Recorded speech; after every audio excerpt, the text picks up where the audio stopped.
La parole est à Madame Marina Ferrari, rapporteure pour avis de la Commission des finances, de l'économie générale et du contrôle budgétaire. Madame la Présidente de la Commission des Affaires sociales, Monsieur le Président de la Commission des finances, Madame et Messieurs les rapporteurs généraux, Messieurs les ministres, mes chers collègues.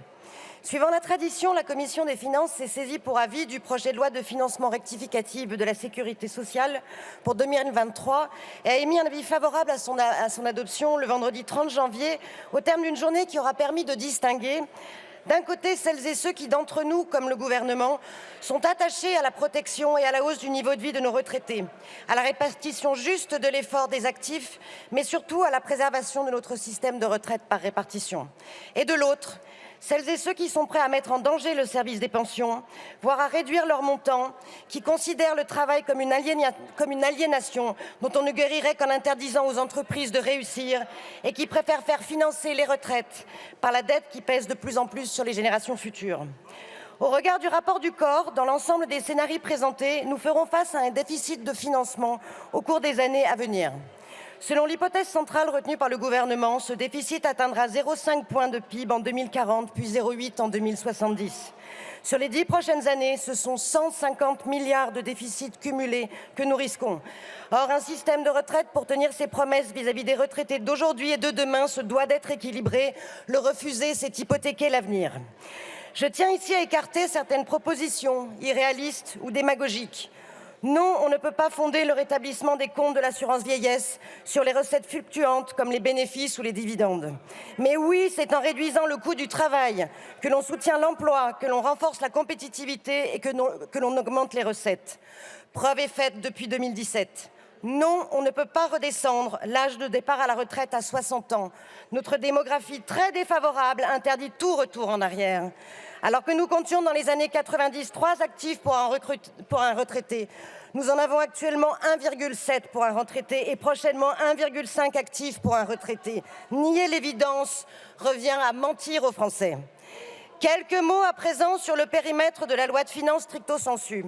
Le solde 2023 serait en léger recul à moins 7,5 milliards d'euros en raison de la mise en œuvre des mesures de revalorisation et d'amélioration. Le déficit serait ramené dès 2026 à 12,3 milliards contre 15,7 sans la réforme. Et la trajectoire envisagée devrait conduire à l'équilibre de notre système de retraite, mesures sociales incluses, d'ici 2030.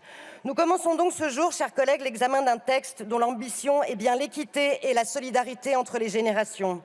Ainsi, il est proposé d'affilier les prochains personnels de 5 régimes spéciaux au régime général. J'ai entendu dire qu'ils ne concernaient que 2% des actifs. C'est exact. Mais leur déficit concerne en revanche 100% des Français qui les financent. En responsabilité, pour garantir que notre système demeure parmi les plus redistributifs, il est indispensable de reculer de 2 ans, de manière progressive, l'âge d'ouverture des droits et d'accélérer l'allongement de la durée de cotisation actée par la réforme Touraine. Ce projet, je l'ai dit, tient compte des inégalités de la vie et vise, sans pouvoir toutes les réparer, à les atténuer. C'est pour cette raison qu'est revalorisé le minimum contributif, qu'est relevé le plancher de récupération sur succession de l'allocation de solidarité personnes âgées ou qu'est instauré un départ anticipé pour les travailleurs inaptes. Parmi les nouveaux droits ouverts, notons que le cumul entre l'emploi et la retraite générera désormais des droits et une hausse des pensions. Nous créons également une assurance vieillesse pour les aidants. Les trimestres validés au titre de l'assurance vieillesse du parent au foyer seront désormais comptabilisés pour le bénéfice du minimum contributif et de la retraite anticipée pour carrière longue. Alors je souhaite bon courage à celles et ceux qui voteront la motion de rejet et iront sur le terrain expliquer qu'ils refusent d'emblée les avancées proposées. Enfin, en tant que femme, je voudrais démentir le fait que cette réforme nous soit défavorable. L'intégration de trimestres parents au foyer dans la durée cotisée pour bénéficier d'un départ anticipé pour carrière longue nous concernera en priorité. L'inclusion de ces trimestres AVPF dans le calcul du MICO permettra à plus de femmes de bénéficier de la hausse des minima de pension et cette amélioration sera nettement plus marquée pour nous, comme l'a démontré l'étude d'impact. La prise en compte des périodes passées en TUC pour le calcul de la retraite concernera en majorité les femmes. Et enfin, la création de l'allocation vieillesse aidant s'appliquera davantage à nous. Pour terminer, et parce que les mesures de ce texte engagent l'avenir, j'appelle de mes vœux l'inclusion d'une clause de revoyure permettant d'évaluer les impacts financiers et sociaux de la réforme à mi-parcours. Un amendement a été adopté en ce sens par la commission des finances et j'espère qu'il en sera de même en séance. Mes chers collègues, je crois que les deux marques de justice d'un système de retraite par répartition sont son équilibre financier et son traitement équitable des situations individuelles les plus difficiles. Ce projet déposé par le gouvernement satisfait ces deux ambitions et je vous inviterai donc à le voter. Je vous remercie. Merci beaucoup, Madame la rapporteure.